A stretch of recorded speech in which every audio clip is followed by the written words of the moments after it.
Title இஷ்யூஸ்ல இருந்து அந்த commission out கமிஷன்ல இருந்து எல்லாமே நீங்க பேசுனீங்க இல்லையா? அது மட்டும் இல்லாமல் பாடி லாங்குவேஜ் பூராமே வந்து விஜய் பார்க்குற மாதிரியே இருந்தது. மேபி காலேஜ் எலெக்ஷன் பேஸ் பண்ணி நீங்கள் படம் எடுக்கிறீங்க. பொலிட்டிக்ஸ் ஏதாவது கனவுகள் இருக்கா? இருக்குது சார். ஓகே, 100% பாலிடிக்ஸ் வரணும் அப்படின்றதுக்காக தான் நான் படமே வந்திருக்கேன். ஓ சூப்பர். இப்போ பிஃபோர் 2026 பாசிபிலிட்டிஸ் இருக்கா? இல்லை சார், ஆக்சுவலாக இந்த படம் போன வருஷம் முடிஞ்சிருந்ததுன்னா வாய்ப்பு இருந்திருக்கு. பட் அகைன் பொலிட்டிக்கல் பார்ட்டி அப்படிலாம் கிடையாது. ஒரு சின்ன ஏரியாவில் ஏதாவது பண்ணணும்னு ஒரு இன்ட்ரெஸ்ட் இருக்குது சார். நான் ஒரு அட்வொகேட்டும் கூட. அதனால் வந்து ஒரு ரொம்ப ஃபேன்சியாக இல்லாமல் ஒரு சின்ன ஏரியாவில் ஏதாவது சம்திங் நம்மளால் முடிஞ்சது பண்ணணும். ஓகேங்களா? அதனால் அது இன்ட்ரெஸ்ட் இருக்குது. ககராஜ், வாழ்த்துக்கள். தேங்க்யூ. அப்போ உங்கள் படம் ஒரு ரேட்டுன்னு சொல்லிட்டாங்கன்னா நிறுத்திடுவீங்களா? தேட்டருக்கு போக மாட்டிங்களா? எல்லா மால்லையும் தான். சின்ன டப்பா தேட்டரில் போட்டாலும் படம் நல்லா இருக்குன்னா மால் தேட்டர் தானே கூப்பிடுவோம். புரிஞ்சா உங்களுக்கு? அப்புறம் ரெண்டாவது இன்னொன்று, சினிமா பற்றி இவ்வளோ பேசுகிறோமே, டிக்கெட் ரேட்டெல்லாம் பேசுகிறோமில்ல, இனிமேல் சினிமா என்ன ஆகும் தெரியுங்களா? இன்டர்வல் வரைக்கும் 120, இன்டர்வலுக்கு அப்புறம் பார்த்தீங்கன்னா 120. பாதி வரைக்கும் பார்த்துட்டு நல்லா இல்லைன்ட்டு வெளியே போனீங்கன்னா உங்களுக்கு 120 ரூபா மிச்சம். செகண்டாகவும் பார்க்குற மாதிரி இருந்தால் 240 ரூபா கொடுக்கணும். இப்படியெல்லாம் சினிமா வந்தாலும் வரும்.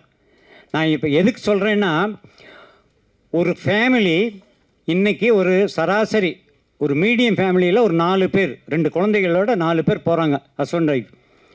ஒரு படம் பார்க்குறதுக்கு 4 பேருக்கு 150 ரூபா டிக்கெட் போட்டால் என்னாச்சு? 600 ரூபாச்சா? அவ்வளோதானே செலவு பண்ண முடியும். மீறி போனால் உள்ளே ஒரு 200 ரூபா செலவு பண்ணலாம் இந்த குழந்தைகளுக்கு. ஒரு ஃபேமிலி சினிமாவுக்கு போயிருக்கு, படம் பார்த்துட்ருக்காங்க. குழந்தைங்க ஃபஸ்ட் ஹாஃபில் சும்மா விழுந்து சிரிக்குது, அவ்வளோ காமெடி. செகண்ட் ஹாஃப் ஸ்டார்ட் பண்ணான், பயங்கர காமெடி செகண்ட் ஹாஃபில். ஆனால் குழந்தைங்க அழுதுகிட்டே இருக்கு, சிரிக்கல. ஏன்னா இன்டர்வெல்லாம் அங்கே அப்பா வந்து பாப்கார்ன் வாங்கி தரல. 300 ரூபா 400 ரூபாய் பாப்கார்ன் வாங்கலை, குழந்தை அழுகுது. அப்போ ஒரு ஃபேமிலி என்பவங்க ஒரு 500 ரூபா 600 ரூபா மீறி போனால் ஒரு 800 ரூபா ஒரு ஃபேமிலி படம் பார்க்குறது போய் 2500 ரூபா தூக்கிட்டு போக வேண்டியதாக இருக்குது. எப்படி தேட்டருக்கு வருவாங்க? ஃபஸ்ட்டு ரீசனே சார் தேட்டர் க்ரௌடு. அதுக்கு முதல் காரணமே இந்த தேட்டரில் வந்து ரேட்டை குறைக்கணும், காஃபி டீலிருந்து. நான் சொல்கிறது அதுதான். இதுக்கு வந்து எந்த தயாரிப்பாளர்களோ எந்த தேட்டருக்காரங்களோ அதுக்கு வந்து இது எடுக்கிறதே இல்லை, ஒரு முயற்சி எடுப்பதே கிடையாது. ஏன் அதே காப்பி தானே வெளியே குடிக்கிற 30 ரூபா காப்பி தானே அவனும் கொடுக்குறான். அப்புறம் எதுக்கு? புரிஞ்சுதா உங்களுக்கு? ஸோ தியேட்டருக்கு பப்ளிக் வராத முதல் காரணமே இந்த தியேட்டர் தான் சார். அந்த படம் எல்லாம் அப்புறம் சார் இங்க பாருங்க, ஆடியன்ஸ் வந்து எல்லா மூவியும் பார்க்குறாங்க. மெயினாக வந்து இந்த ரீலீஸ் மூவி இருக்கு பார்த்தீங்களா, மங்காட்டான்னு சொல்லக்கூடிய மூவி, அதில் கில்லின்னு சொல்லக்கூடிய மூவி 4 வாரம் ஹவுஸ்ஃபுல்லாக போயிட்டு இருக்கு சார். எல்லா தேட்டர்லையுமே வந்து முக்காவாசி தேட்டரில் ஆடியன்ஸ் வந்து இது பண்ணுறாங்க. ஆடியன்ஸ் கிட்ட கேட்கும் போது இப்போ உள்ள மூவியோட கிளாரிட்டி ஒர்த்தா இல்லை, அப்போ உள்ள மூவி கிளாரிட்டி ஒர்த்தா இருந்துச்சுன்னு ஆடியன்ஸோட ஃபீட்பேக் சொல்கிறாங்க.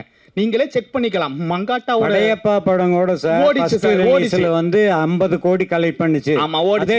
60 கோடி கலெக்ட் பண்ணி. என்ன மக்கள் வந்து தியேட்டருக்கு வரதா செய்யறாங்க. பாப்கார்ன் ரேட்டுக்காக மக்கள் தியேட்டருக்கு வராம இல்லவே. ஐயோ, நான் சொல்றது உங்களுக்கு புரியல சாமி. 500 ரூபா தான் செலவு பண்ண முடியுங்கிற வர்றதில்ல.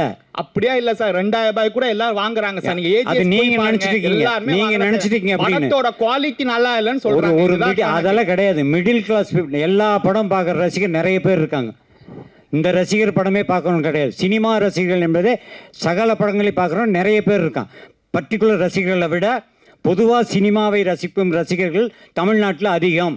எல்லா படத்தையும் பார்ப்பாங்க, அவங்க தான் அதிகம். அவங்க ஏன் உள்ளே வர்றதில்லை? நான் சொல்றது குறிப்பாக ஃபேமிலியோடு ஏன் வர்றதில்லை? ஃபஸ்ட்டு ரீசன் 4 மடங்கு செலவு. அவங்களால முடியாது. நான் வந்து இன்றைக்கி வந்து ஒரு 4 படம் ரிலீஸ் ஆகுதுன்னா எனக்கு 4 படத்துக்கு 600 ரூபா செலவாகுதுன்னா 4 படத்தையும் பார்ப்பேன். நான் ஒவ்வொரு தடவை படம் போகும்போது 1000 ரூபா செலவு 4 படம் பார்க்க முடியாது என்னுடைய வருமானத்துக்கு. நீங்கள் அதை யோசிக்கணும். அதுதான் உண்மை. தியேட்டருக்கு க்ரௌடு வரும்னா உள்ள நுழைஞ்சோன்னே அவங்க ஏதாவது ஸ்நாக்ஸ் ஏதாவது சாப்பிடணும், காஃபி கீஃபி சாப்பிடணுன்னா அந்த ரேட்டை குறைங்க, ஆட்டோமேட்டிக்காக உள்ளே வருவான். அந்த கொடுக்குற 150 ரூபாய்க்கு எந்த படமும் குறைய இருக்காது. அதெல்லாம் சும்மா ஏன் வர்றதில்லைங்கிறது தான் ரீசன் சொல்கிறேன். காஸ்ட்டு வந்து உள்ளே விற்கிற பொருட்களுடைய விலை வந்து ரொம்ப ஓவர் டிக்கெட்டை விட. அதனால தான் ஃபேமிலியாக வர்றதில்லை. ஜாலியாக போகிறவன் போவான், 500 ரூபாய்க்கு 600 ரூபா செலவு பண்ணுறவன் உள்ள தேட்டருக்குள்ளே போவான், எல்லா படத்துக்கும் போவான். ஆனால் சராசரி ஒரு ஏழைபாளையங்களோட ஒரு தேட்டரில் வந்து படம் பார்க்கணுன்னா இந்த டிக்கெட் ரேட்டுக்கு நிச்சயமாக வருவாங்க. உள்ளே வந்து சாப்பிட்ற பொருள்னாலே வர்றதில்லை. இப்போ தமிழ் சினிமாவில் ஜாதி பிரச்சனைகள் அதிகம் வந்துருச்சு. அதை பற்றி என்ன நினைக்கிறீங்க? ஏன்னா ஜாதி படங்களா? ஆமாம், இப்போ சினிமா வந்து நம்ம படம் எடுக்கணும்னு வச்சிங்களேன், நீங்கள் புதுசாக வரீங்க, ஒரு நல்ல கதை தான் தேர்ந்தெடுப்பீங்க. ஆனால் சினிமான்றது மாற்றிட்டாங்க. இப்போ ரெண்டு பக்கம் ஜாதிகள் அப்படின்னு ஆக்கிட்டாங்க. நீ ஒன்று எடுத்தா நான் ஒன்று எடுப்பேன். இதை எப்படி பார்க்குறீங்க சார்? நான் ஏற்கனவே சொன்ன மாதிரி நான் எல்லாத்தையும் ஒன்றா பார்க்குறாள் சார். எனக்கு இந்த ஜாதி மதம் அதிலெல்லாம் வந்து நம்பிக்கை இல்லை. எனக்கு எல்லாருமே ஈக்குவல்னு நினைக்கிறவன். ரொம்ப முக்கியமான விஷயம் என்னன்னா, நீங்கள் எல்லாத்தையும் ஈக்குவல் நினச்சிங்கன்னு வச்சுக்கோங்களேன், நீங்கள் படத்தை படமாக பார்ப்பீங்க. நான் சொல்கிறது அதுதான். இப்போ ஃபார் எக்ஸாம்பிள் ரீசெண்டாக சிறை படம் வந்துச்சு இல்லைங்களா, அதில் ஒரு ஷார்ட் நான் அந்த இன்ஸ்டாவில் பார்க்கும்போது அதை பற்றி டிஸ்கஸ் பண்ணிட்டு இருந்தாங்க. ஒரு கோர்ட்டுக்கு வெளியே வந்து இவர் இது பண்ணுவார், நமாஸ் பண்ணுவாங்க, சாப்பிடு. எனக்கு அது பார்க்கும்போது எனக்கு சீனாக தான் தெரிஞ்சுது. ஏன்னா எனக்கு அவரும் ஒன்று தான், அவங்களும் ஒன்று தான், ரைட்டுங்களா? அந்த மாதிரி உங்கள் மதம் உங்கள் ஜாதி உங்களுக்கு பெருசுன்னு தெரிஞ்சாதான் நான் இந்த ஜாதியில் இருக்கேன், நான் அவனை மதிக்கிறேன்னு அது சொல்கிறதே கேவலம்னு நினைக்கிறேன் சார். எல்லாருமே ஒன்று தானே அப்படின்னு நீங்கள் நினச்சி பாருங்கள். உங்களுக்கு எல்லா படமுமே படமாக தெரியும், கதையாக தெரியும். அதுக்கப்புறம் வேறு எதுவுமே கிடையாது. இதில் என்னுடைய 45 வருஷ அனுபவத்தில் எத்தனையோ காம்பேர் பார்த்துருக்கேன். ஆனால் உண்மையிலே பெர்ஃபெக்டாக காம்பேர் பண்ண ஆங்கர் நீங்கள் தான் சார். நீங்கள் பாராட்டியிருக்கீங்க சார், பெரிய விஷயம் சார் இது. இல்லை ஏகப்பட்ட செய்திகளை அவர் சொல்லியிருக்காரு, அவருக்கு அது தெரியல, அதுதானே தவிர மற்ற ஒன்றும் இல்லை. கான்ட்ரவர்சினா அவ்வளோ கான்ட்ரவர்சி, ரொம்ப தெளிவாக. என்ன பெப்சி அளவுக்கு போயிட்டீங்க நீங்கள். ஐயோ நீ நிறுத்துறது, நானே நிறுத்த ஷூட்டிங்னு சொன்னீங்க பாருங்க, அது எனக்கு ரொம்ப பிடிச்சது சார். ரொம்ப நன்றி சார். நான் உங்களை எதிர்பார்க்கல சார். உண்மையாலுமே ரொம்ப சந்தோஷமாக இருக்குது நீங்கள் பண்ணது சார். எனக்கு அது பேசுனது டிஃப்ரெண்ட்டாக தெரியல சார். எல்லாருமே மனுஷங்க தானே. பெப்சியாக இருக்கட்டும், சேம்பராக இருக்கட்டும், நாங்கள் இருக்கட்டும், எல்லாருமே ஹியூமன் பீயிங், எல்லாருமே சமன்னு சொல்கிற ஆள் நான். அதனால் எனக்கு யாருமே வந்து நான் அதனால தான் பெரிய படம் சின்ன படம்லாம் ரொம்ப சொல்ல மாட்டேன். ஏன்னா எனக்கு எல்லாருமே ஒன்று, பெரிய ப்ரொடியூசர் சின்ன ப்ரொடியூசர்னும் எல்லாரும் இப்படி தானே சாப்பிட்றோம், இப்படி சாப்பிட்றவங்க எல்லாருமே ஒன்று தான்.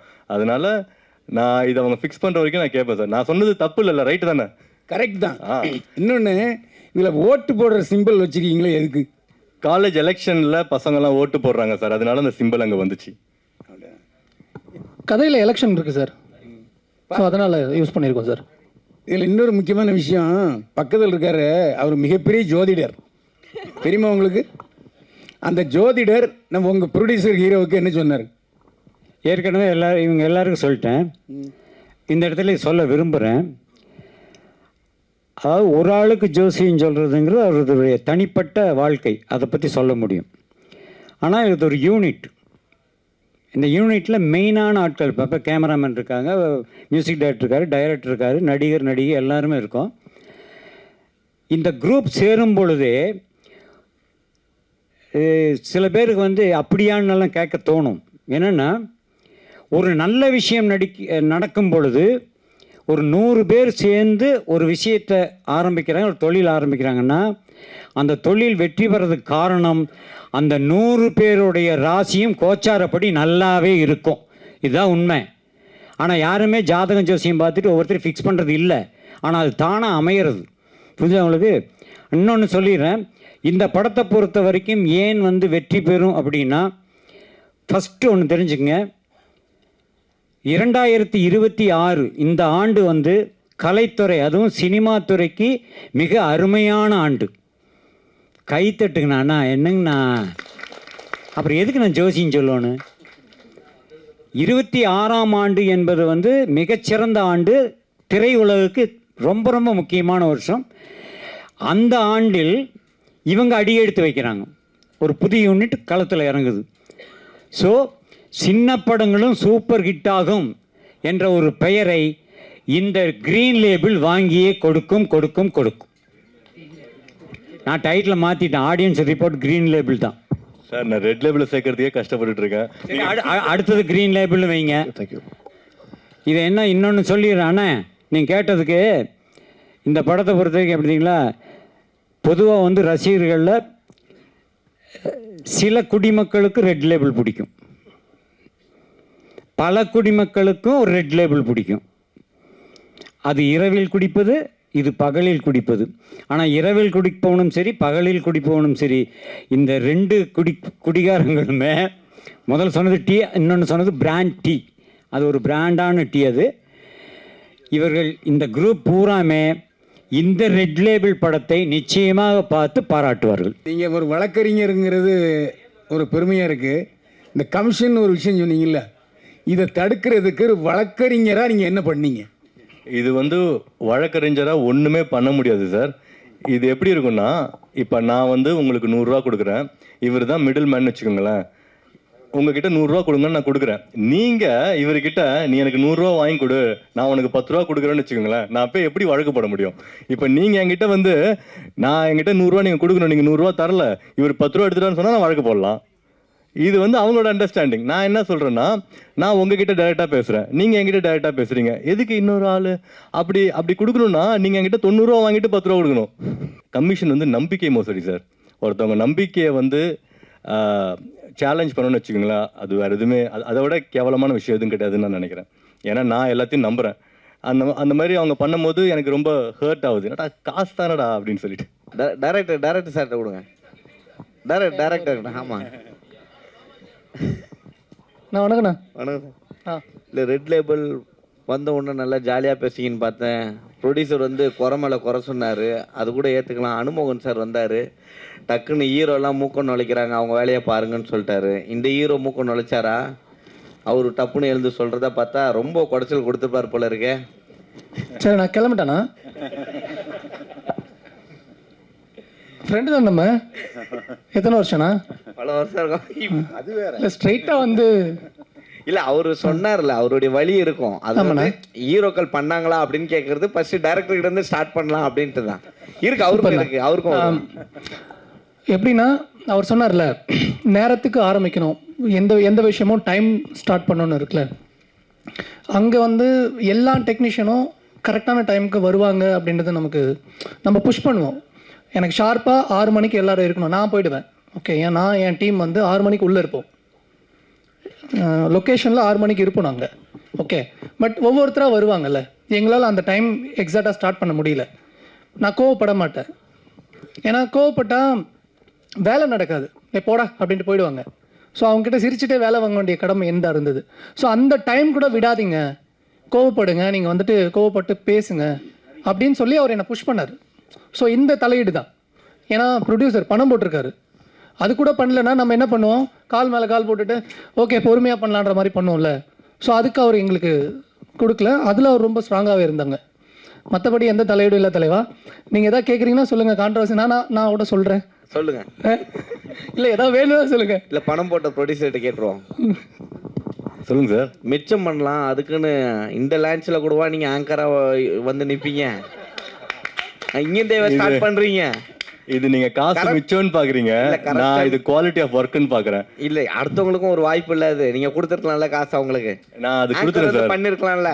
ஆங்கர் நாங்க ஆல்ரெடி செலக்ட் பண்ணி அவங்களுக்கு காசு கொடுத்து நான் வீட்ல உட்கார சொல்லிட்டேன். ஓ, காசு கொடுத்து வீட்ல உட்கார சொல்லிட்டீங்க? அப்படிலாம் இல்லைங்க. இல்ல, நல்ல ப்ரொடியூசரா இருக்கிறீங்க. இல்ல அப்படி கிடையாது. நீங்க வந்து ஒரு நாளைக்கு 3-4 ப்ரெஸ் மீட் பார்ப்பீங்க. எனக்கு தெரியும் உங்க பிசினஸ் எவ்வளவு டயரிங்கா இருக்குன்னு. ஒரு நாளைக்கு 4-5 படம் பார்ப்பீங்க. அதனால உங்களை கொஞ்சம் என்கேஜிங்காக வச்சுக்கலாம் அப்படின்றதுக்காக தான் இதை நான் பண்ணேன். இது ரொம்ப யூஸ்வலாக இருந்ததுன்னு வச்சுக்கோங்களேன். அவங்கள நான் தப்பு சொல்லலை சார். ஆல்ரெடி படத்தில் 200 பேருக்கு வேலை கொடுத்துட்டேன் சார். ஒருத்தவங்களுக்கு கொடுக்குறதா கஷ்டம். இல்லை, நிறைய நடிகர்களை இங்கே வந்து ஒரு நடிகர் வந்து இவ்வளோ கேட்டார், கிலோமீட்டர் கேட்டார்னு ஏன் பேரை சொல்கிறதுக்கு நீங்கள் எல்லாம் தயங்குறீங்கன்னு தெரிஞ்சுக்கலாமா? நான் தயங்கலை சார். என் பிஆர் இவர் பேர் ரிப்பேர் ஆயிடும். இல்லை சார், என் பேர் சூப்பர் பேர். நான் கடைசி வரைக்கும் அதான் இல்லை சொல்லலாம் சார், எனக்கு அந்த பயமே கிடையாது. பட் என் பிஆர் வந்து வேணான்னு சொல்லிட்டாரு, அதனால நான் சொல்லலை. சக்ஸஸ் மீட்டை நான் சொல்கிறேன் வச்சேன்னா. ஏன்னா இப்போ இந்த சினிமாவில் நிறைய கல்ச்சர் இருக்குன்னு எல்லாம் சொன்னாங்க இல்லையா, எனக்கு எல்லாம் புதுசாக இருக்கிறதுனால ஒரு இன்ட்ரெஸ்டிங் கல்ச்சர் என்னன்னா, இப்போ இந்த போஸ்டர்ஸ்லாம் ஒர்க் பண்ணுறாங்கல்ல, அப்போ ஃபர்ஸ்ட் ஒரு பேக்கேஜ் இருக்கும். அந்த பேக்கேஜில் ரன்னிங் சக்ஸஸ்ஃபுல்லி போஸ்டரும் இருக்குது. அதை நான் கேட்டேன், ஏன்ப்பா பண்ணுறீங்க? ஃபஸ்ட்டே நாங்கள் பண்ணிவிடுவோம் அப்படின்னா, படம் சக்ஸஸ் ஆனதானே ரன்னிங் சக்ஸஸ்ஃபுல்லி போடணும் அப்படின்றாங்க. அது நம்ம படத்துக்கு இருக்காது. ரன்னிங் சக்ஸஸ்ஃபுல்லின்னு எல்லாம் சொன்னாதான் அந்த போஸ்டரே வெளியே வரும். சும்மா 4 நாள் கழிச்சு அது டெம்ப்ளேட்டெல்லாம் நான் விட மாட்டேன் சார். இல்லை சார், இல்லை சக்ஸஸ் மீட் தான் எனக்கு. இது சக்ஸஸ் மீட் தான். ஏன்னா என் படம் ரிலீஸ் ஆகுதே சக்ஸஸ் தான் எனக்கு இப்போ. உண்மைதானே?